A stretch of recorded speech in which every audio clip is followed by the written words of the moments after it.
Wait a minute. This meeting. Okay, got it. What's up? What's up? What's up? What's up, people? Welcome to another episode. I'm your boy Erik T. Jackson. We have a great one today. Great episode. With me is a good friend. Uh, we've been friends for close to 20 years, and she's been my barber the entire time. Before I had kids. Well, I had one. Now I have four, and she's been there every step of the way. Aquila Jefferson, what's up, baby? What's up with it? How you doing? Doing good. Good, good, good. So, uh, I appreciate uh your hustle. I appreciate, you know, how you sort of made uh being a barber like uh, a career. You know what I'm saying? And to me, you feel like you just embody like the ultimate entrepreneur. You know what I'm saying? So that's why I wanted to have you on here so you could talk a little bit about that. So first of all, uh, how long have you sort of had the entrepreneurial spirit? How long have you sort of wanted to be an entrepreneur? You said how long I wanted to be, or how long I've been an entrepreneur? How long have you wanted to be? How long have you, yeah, sort of had that spirit that, yeah, I'm gonna be my own boss. I'm gonna be an entrepreneur.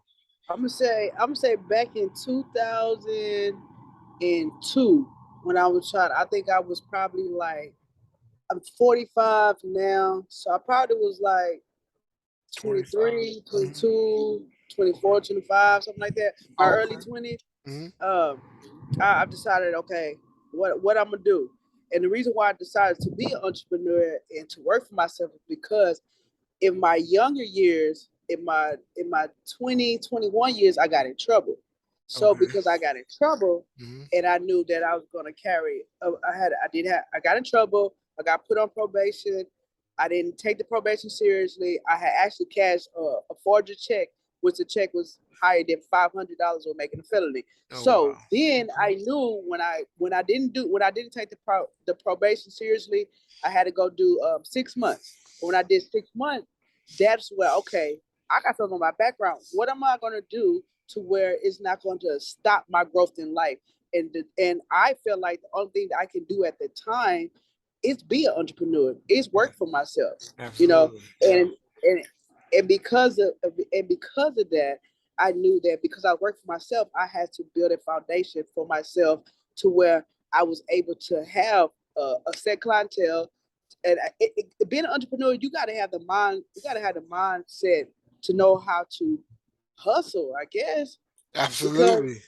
being an entrepreneur, if we not working, we not making no money. So Already. I was like, okay, I'm gonna be an entrepreneur. I'm gonna work for myself, and it falls back to, earlier in my youth years, I got in trouble, and I had a background, so I was like, I'm gonna work for myself, and I'm gonna make it work, and Yeah. that's what I did. Cool. Cool. Yeah, you absolutely did. So let's take it back a little bit. So growing up, how was it? Did your parents give you like a good foundation in finance or entrepreneurship? Yeah, they did. Both of my parents, they always worked. My mom was a nurse. My dad worked for the state. So it's like they both worked. So I saw a way. I saw my parents and how they work Hmm. and even my mom when she branched off from the hospital, she did her own thing, and I saw how you had to put in the footwork in order to be successful, and it kind of like motivate me, because I Yeah. was thinking like, shoot, my mommy had to go get these clients because what she did was she had her own personal health care and Okay. she was independent. So I saw her go out and put in the footwork. You just got to put in footwork. You got to advertise yourself. Hmm. You got to be a people person definitely because you deal with so Absolutely. many different people. So Good. I saw it at home how to work and become strong and build a foundation on what you want to do. So Yeah. I got that from home. Okay. Okay. Good. Good. I could always tell that, like sometimes you see people uh tatted up, and you have preconceived ideas, but you always carried yourself like like you came from somewhere important, somewhere special. So I mean, I sort of figured you had you was in a two-parent household before you even Oh, told me, definitely. just because of the way you carried yourself. You know what I'm saying? So when did it start wanting to be a barber? I started wanting to be a. It's so crazy because I didn't have no idea I was going to be a barber growing up, and it's crazy because growing up, most likely a barber would start cutting hair as they grew up. But it's Mm-hmm. crazy because I wasn't cutting hair; I was drawing it. You know what I'm saying? And it's crazy because like I used to draw. I used to draw like the side of a man's head. I used to fade it with my thumbs. I used to take the eraser, and the eraser was like the razor and clean the edge up or fade it, fade with the eraser, then Huh. smooth it out my hand. So it's crazy. And I tell a lot of people, I wasn't even cutting hair, I was drawing it. That And is as I was wild. drawing it, when I picked the clippers up, the clipper was my pencil, the clippers Uh-huh. was my eraser. Yeah. So everything I was doing with my finger and the eraser and, shading and stuff, I was using the actual tool to take away the hair and blend Wow. the hair. So Yeah. everything kind of just came, and it was crazy because when I did my first cut, my instructor, I remember he was like, "You cut hair before?" I was like, "Ah." I was like, "Nah." He was like, "You ain't never cut hair before?" I was like, "Nah." I used to draw it. You should have So said, but I've drawn cutting hair a yeah, thousand times. a You know what I'm thousand saying? times. That was crazy. That So is that's how I wild. learned how to cut hair, about drawing it on paper. It's an art. So it kind of makes sense to me, Yeah. you know.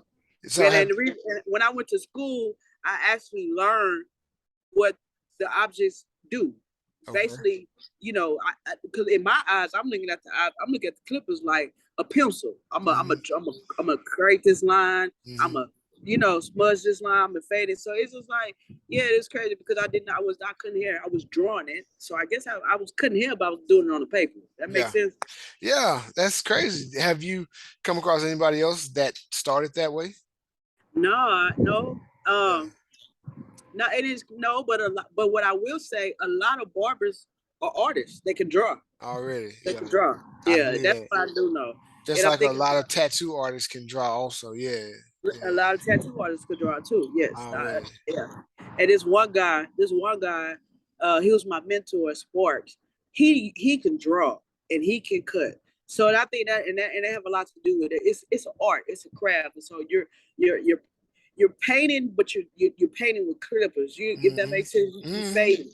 So yeah, Hmm. it's an art. It's an art. That's crazy. That's So crazy. yeah, that and so you are a uh master barber. I'm a So master barber. so uh well, let me ask you this first and then I'll get into that one. So was there anything else you wanted to do before becoming a barber? Or I know, so what did you want to do before you became a barber? What I wanted to do before I became a barber, Yeah. I wanted to be a cook. I wanted to Okay. be a cook. I Okay. wanted to go. I wanted to go to culinary art school, but when I found out, because I was thinking culinary art school, I know a couple of chefs they're making 100,000, 200,000, but I didn't know when I went to school and they was like, okay, you don't just come out and be a chef. I was Right. like, oh, okay, well, what do you do? So they was like, well, you might have to bust tables, you might have to Uh-huh. be a host. I was like, I was like, nah, I'm a pass on that because Yeah. I didn't know because if you go off you being a host, you busting table, that's not 100,000 a year or more. Nah, So now nah. I was like, nah. But what I've learned, you have to build yourself up. So I was like, you know Uh-huh. what? Let me go. I'm gonna come back to that, but I want to go make myself successful, and then I can move slow if I wanted to move slow with that. But nah, that's what I wanted to do. I actually wanted to be a cook. I Yeah. actually wanted to cook. Yeah. And that's and that's still it. That's still in my heart because that's my next project with my food truck. Hmm. So yeah, but I wanted to be a cook, but I went with Plan B, and that was being a barber. I think being a barber, it it kind of my style fits it. You know what I'm saying? my style fits it. I'm tomboyish. I don't have to go in corporate. They want me to put on a dress. And, you know what I'm saying? Yeah. So it kind of fit my style. It kind of fit my personality too. Already. I think that was cool. So you are a master barber. So what does that entail? How did you become a master barber? And what people don't know, people really don't know, when they say they're a master barber, it's not about how good you cut. Okay. It's not. Because I just saw the worst barber, and he's a master barber. All you have to do is put 5 years. So it's a he, huh? Yeah. If you can't cut, and you got it's in the book. It tells you if you got 5 years under your belt, that makes you a master barber. Okay. It's really not about how you cut. Because some people like, I'm a master barber. It's not about how you cut. It's about how many years you put into this career. 5 years or more. That's what you categorize as a master barber, and you learn that in barber school. So if you've been cutting hair for 10 years and you can't cut worth a damn, you still can call yourself a master barber. You are still a master barber. And it's funny because somebody said, it is funny because I remember this guy, he wasn't that good as a cutter, but you know, the boys like, yeah, he said he was a master barber, and he messed my hair up, but I'm looking he a master barber. He is a master barber. Because it's really not about how you cut. It's not. And that's what you would think when you hear master barber. Nah, if you got 5 years under your belt and you get somebody a chili bowl, they gotta respect it. They gotta respect it. They gotta respect it. So then certifications, degrees, anything like that, those don't make you a master barber either? No, because you can go to barber school and just get the certification. Okay. Now they have it in the colleges like ACC, Lone Star, but with those you would get a associate. I don't know exactly what it's called, but you're still not a master barber. So 5 years or better. 5 years or better. Yeah, 5 years or better. Okay. All right. My homeboy. Unless they changed it, but they haven't changed it. My homeboy used to cut before you. My homeboy in college used to cut my hair for about 5-6 years. Oh, really? Yeah, but I wouldn't consider him a master barber. But he wasn't licensed. You got to be licensed. To be a master barber. There you go. You got to be licensed. Okay, licensed plus. You got to be licensed 5 years. Not cutting hair for 5 years. You have to be licensed for 5 years. That makes sense. That's what makes you a master barber. Yeah. That makes sense. Okay. Because a lot of people be like, I'm a master barber. Bro, you ain't even got no license. You ain't even got no license, bro. Yeah. So what formal training did you take? What formal training I took? I took well, for me, because I had the eye for it. I went to barber school. They teach you what the equipment do and how to use it and what blade do what and how to edge up. So that's what I did. So I was taught the technique, I guess, and how to use the objects to cut the hair. But other than a barber I can't explain it, but we got this special eye. We can see it, we can go, we can get it. But I was taught, and somebody also told me a trained barber is the best barber because I didn't have no bad habits. So I learned how to use the equipment to cut. I'm not gonna say I learned how to cut there because I learned on paper, but I learned how to use the equipment to cut the hair. That makes sense? Yeah. That makes sense a little bit. You know what I'm saying? So how long you've been cutting ever since 01? 18 years. This October made 18 years. Damn. Okay. Yeah. So you've been cutting my hair all 18. That's what's up, man. Yeah. And now I think about it because I started working in that mall in Sharpstown Mall cutting edge in 2004. Okay. Yeah. And I remember this. I wasn't loyal to anybody. You're the first barber I was loyal to. I would just need a cut. So I went to about 3 different barbers there before you cut my hair, and I just stuck with you.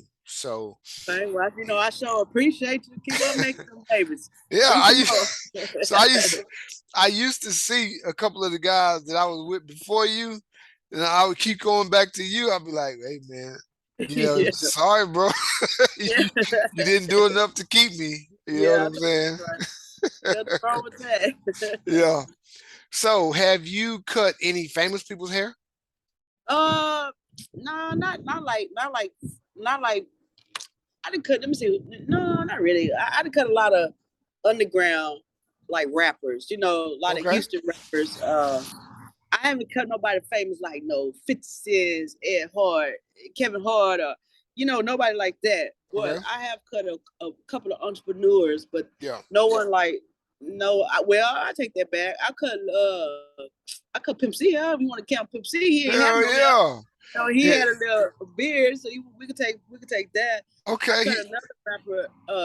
It's another rapper today. His music is on the radio, but what is that song called? I don't keep up with the youngsters like that, but Yeah. he is on radio. And I didn't even know he was a rapper. I didn't know that was his song till one day I was cutting his hair, Oh really? and the song came on the radio, and it was jamming. It's H Town for real, something like that. It's a song that he remixed from back in the Okay. days, but Uh-huh. he was like, "You like that?" And I was like, "Yeah, that thing bumping." He was like, It "That's me." was. I'm like, "Oh, okay." But see, I didn't play the entrepreneurs like that, but I really haven't made no. I really haven't. I think Yeah. I cut all the celebrities anyway. I think my clients are celebrities. So Yeah. I saw, yeah. I worked with Lil Troy in the music industry back in the day, and I saw him in the barbershop in the mall at one point. Yeah, I don't know if you cut his hair, but he was just passing out flyers and stuff. I Yeah, saw no. him. So what was it like cutting Pimp C hair? Did he have conversation? Or was Yeah, he he was real cool. okay? He was real cool. Actually, he was real cool. Actually, he came in real late, and everybody was closing. And I was like, "Oh yeah, I'll cut your hair. Come on." And he was real cool. I do remember him taking his glasses off. I had like a little stool on next to me. He put his glasses on the stool. I'm Okay. cutting his hair, and I thought he was so cool. I knocked on that man glasses, broke his glasses. Well, I thought I broke his glasses, but he was like, "Nah, mom." He like they was already broke. But he was real cool. He was real cool. He was real humble. He was like, how you can kind of describe a person how they rap, like real mellow, real cool. Yeah, That's what he gave me. Yeah, that's the that vibe was he gave cool. you. Yeah, and that was back in like 2000 and like 7, 8. When did he Okay. die? It been a Yeah, while. yeah. Yeah. So he wasn't with Bun B or he wasn't with anybody. He was just by Nah, he himself. was by himself. Yeah, Okay. he was by himself. Yeah, that's when Sharpstown Mall was totally different too. Yeah, Yeah, before. Yeah. Already. yeah. I know that. Good. I like hearing stuff like that, man. Uh, so where do you see this going? Where do you see being a barber going, or is there somewhere you can take it like to another level? Well, yeah, I already took it to another level. Meaning, like, okay, this is the ideal of barber. Hmm. You go to school, you become a barber. Hmm. You create your clientele. Once you create your clientele, you build your finance up. Once you build your finance up, you get a barbershop. I've done that. Yep. Now, the ultimate goal for me, and that's it, will be when it will be if I get a barber school. I didn't meet every goal. You go from being a barber, you go from owning your own shop, and then the only next level you can go to is Teach having your people. own school. Yeah. Teach people. The only thing is teach people. Ain't no money in that. Ain't no money in No, that. no. I just meant like the school as Yeah, the with teacher. school. Yeah, Right, yeah, yeah. yeah. But being an instructor, and I wouldn't do that. I Okay. thought about doing that, but when I found out, shit, they only making like 28, 32. I ain't got time for that. But that That's would be not. like on the side anyway, right? It wouldn't be like full time. Yeah, but see, at first I was thinking like, okay, I'm gonna go back and be an instructor. So long term, if something happened to me, Yeah. anything as far as my body, if I injure something like that, I Hmm. have a fallback. Right. But it ain't no money in that. It ain't no Okay. money in it. No, I And get that. the thing about being a barber, it's unlimited. It's unlimited. I didn't cut 74 heads in one day. That's You get what I'm wild. saying? Yeah. Yeah, you know how I get down. You know how Uh-huh. fast I can go. So Uh-huh. it's and that's why I tell people to this day, being a barber is unlimited. People I don't know why people underestimate barbers. Like, we don't make no money. We are entrepreneurs. Yes. And it's two type of barbers, though. It's two type of barbers. You got a hustle barber that's I don't want to say a thug hustle barber that's gonna just get money. And you got a barber like myself. This is my career. This is this is I build myself. I save. I I don't spend my money every day like that. No, Already. you got a career barber, you got a hustle barber. But like I say, being a barber is unlimited. You can't nobody tell you how many heads you cut a day. And like I said, the most I didn't cut in one day, it was Good Friday, and it was 74 people, and I was the first one to leave. So, you say, I'm getting the hell up out of here. I'm out. You didn't want to hit that even number 75. Right, I did, but it was like game over. And, people were still, I was like, it's good. But that's the most I ever cut. I could cut, as you know, I could cut about 8 heads an hour. You do the math. 30, so let me ask you this real quick. So I know haircuts have been going up over the years. So what do you think about that? Have they been going up with inflation, or are y'all behind the times? Or how much do you think a good haircut should cost? I'm glad you said this, because I'm a barber. These barbers are going crazy on these prices. No, I'm serious. And I say that. And it's crazy because you would think like, yeah, give me $50 for a haircut. No, this is just me. I can't speak on every other barber, and I might get cutthroat for saying this, but $50 for a haircut, that's to me, that's too much. We're in the South, baby. We're in New York. We're in the South. To me, my opinion, $50 for a haircut is very extremely high.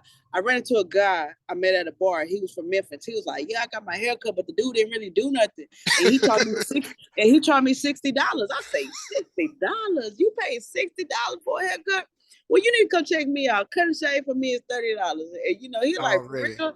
And I had to show him my work because he felt like I was so cheap. Can you cut? Yeah, I can cut. I'll give you a $100 cut for $30. That's me. And I know, I think to me, an average cut, to my opinion, in Texas, in Houston, Texas, I think it should be 30. That's cut and shave, though. It's not just cut. It's cut and shave. But these boys are charging from, I was in Memorial City Mall, and I passed the barbershop, and I looked at his prices on purpose, and they was packed. Okay. It was 44 haircut, 45 for a shave. I said, God, dog, $30 for a kid. I'm like, God damn. And they was packed. So and that one made me go up like $5 because I was what? Shit, I started with as long as you've been coming to me, I started $15 to $20 to $25 to $30. And the only reason why I went up $5 more is because people are paying 40 and up for haircuts. Yeah. This is crazy. And I feel like I don't have to do that because I have clientele. And plus, if I tell my clients, okay, hey, it's 30, if they tip me, if they don't tip me, 30 is good for me because I'm going to cut 8 heads in an hour. You do 8 times 30. It's not a problem. Even if I was charging $20, I'm going to cut 8 heads. You get what I'm coming from? Yeah. Like, for example, I have one of my barbers. He charged $39 for a haircut. I don't know what it's on. I don't know how he got the average, but it's $39, right? Yeah. But he's slow. So while he getting this $39, I'm whoop, whoop, whoop, whoop. You get what I'm saying? But to me, I think an average cut now, since everything's going up, I would say $30 for a cut and shave. That's just me. Okay. And I'm old school. And a lot of barbers, I done ran into a lot of barbers that be like, oh, my brother charged $35 to $40 for a haircut. I'm like, I can't do it. I can't go past 30. And I thought 30 was kind of pushing it. You know what I'm saying? Yeah. Because I've been in it for so long. And when I came out of barber school, I would charge 15, what was that? How much you paid me first? Was it like 15 for cut and shave? Yeah. When I first started? Yeah. For a long time. Yeah. So then my question is this, because maybe the barbers that charge a lot, maybe they feel like since I'm charging so much, I have to spend a longer time on the head. You think Nah, that's the let me tell you, case? nah, let me tell you what the case. The barbers that charge a lot because they cut so slow, they try to get rich off of one person. Oh, okay. Yeah. No, So I feel that. if you cut, let's say you take an hour, let's say you take 45 minutes to an hour to cut. Some shops you only got 8 hours to cut. So if you cut 8 hours, if you're taking an hour, that's only 8 people. Yeah. Yeah. And, so, and I felt like that. I felt like that. It's a barber I know. He charged a lot, and I feel like he charged so much because he's slow. So he's trying to make up. You know what I'm saying? Mhm. And I mean, what are you getting? You getting fade, cut down? I mean, Yeah. it's what are you getting? What are you getting different? I know, right? So Right. my next question, because I've had these thoughts over the years. So, what do you think about charging based on how much hair you have on your head or your face? So if somebody got short hair and you charge them 30 or 40, but then if somebody else got an afro and you charge them the same amount, like what's the deal with that? Talk to me.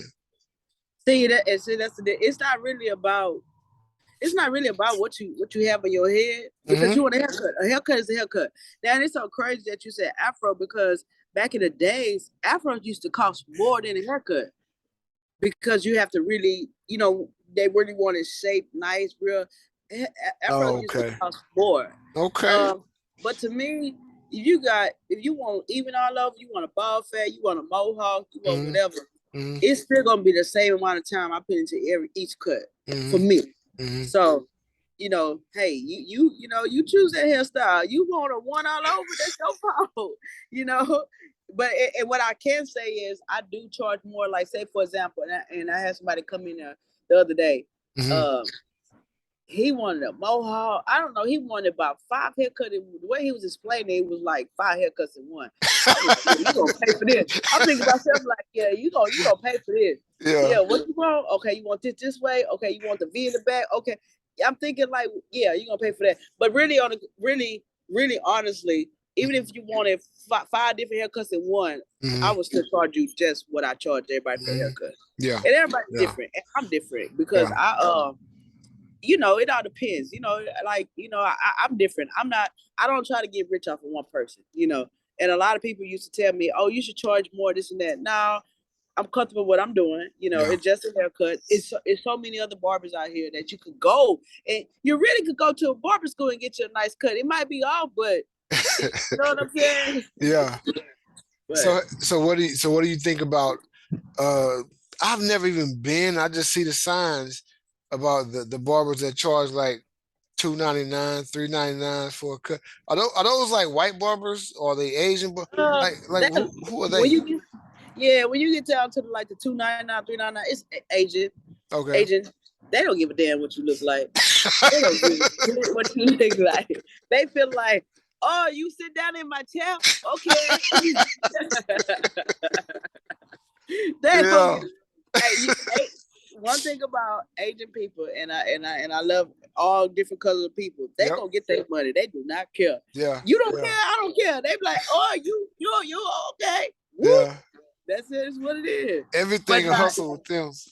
yeah, that's anything hustle. But they shorten themselves though, because I remember that too. Because when I got out of barber school, somebody was telling me to go to a 299. I'm like, I'm not going to no 299 barbershop. I know, No, right? no. But I've and never been there. I know a couple of barbers that they it's a lot of barbers that's good, but 299 you ain't coming with no edge up. It's Asian. Nah. Yeah, They and gonna put that sometimes bowl, they gonna put that bowl on your head and cut it around. definitely. Yeah. And see what they doing is they going for quantity anyway. They going for Anyway, quantity. So if they got 299, you're gonna get you a some type of revolving flow. door, yeah, of Yeah, you're people. gonna get a revolving door. Yeah. Because some people don't really care. Some people really don't care about being sharp. Some people just give me a nice cut, I'm gone. Especially if you either you're if you're running out of time, got to be somewhere, or you know what I'm saying, don't have a lot of money, all that Right. stuff. Yeah, yeah, yeah. That's the people they hook. So we run out of time, Quee. This has been great. Okay. Love talking with you. Give me Right. and give the audience a last word on being a barber, being an entrepreneurial barber. You know, what do they need? What do they need?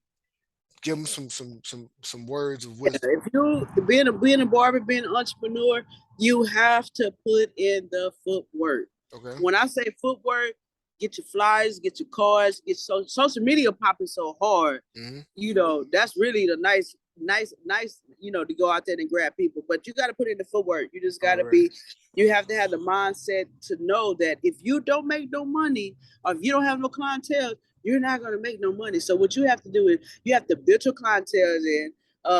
If you get somebody in your chair, you're gonna have to cater to them. You got to make them come to one bag. You just gotta put your faith in it. You gotta put your heart in it. You gotta put your footwork in it. You gotta spend money to make money. You gotta invest in yourself. Yeah. And when I say invest in yourself, I'm talking about cars, flyers, your equipment, anything to make another person comfortable. You have to invest in yourself to do that. Okay. And you know, and keeping a mind frame. My mind frame was, okay, if I be entrepreneur, if I ain't got no money in my chill, I ain't paying my bills. So that's what I say. You got to get out there. You got to be word of mouth. Good. You got to be your own word of mouth. Yeah. You just got to put in the foot for it. You just got to get out there. You got to be a people person. You got to be ready for, you know, you got to be ready for this 24 hours of hustle. You got to be ready for it. That's Absolutely. it. Yeah. Good deal, Quee. You know, I'm pretty sure that people are getting value out of this, and hopefully, you know, they take heed, especially those that want to be a barber or a master barber for that fact. But I have the final word, so let me just say, for entrepreneurs out there that are looking for a business opportunity, there are not many better than becoming a master barber. It's a trade that has tremendous upside. You can build your own clientele, so the harder you work and the better you are with the clippers, the more money you can make. There will always be people who need haircuts, so you will never run out of potential clients. The cost of a haircut has very good margins. The overhead is relatively low, and it's primarily a cash business. I've talked to plenty of people who have college degrees but cut hair because it's more lucrative. If you believe that you have the entrepreneurial spirit to make a six-figure income, becoming a master barber could be your ticket. And that's your final word. Appreciate you, Quee. All right, appreciate you. Where you at? You at your spot? That's live. That's live, man. That's how Master Barbers do it. Yes, sir. wait, let me give up. Yeah, sir. I put in the work for this. Look, I put in the work for this. I put in the work for this. Yes, you did. Nice. Love it. Cool. Thank you, Queen. All right. So what I do, just click up. How can I come back and watch it? Just go into your YouTube? Yeah, no, I'm hit you back when just stay on. Okay. Yeah, all right. You know, but appreciate you being on here. I'm Erik T. Jackson. We are finally financial. This is Quee Jefferson, the Master Barber. And we out.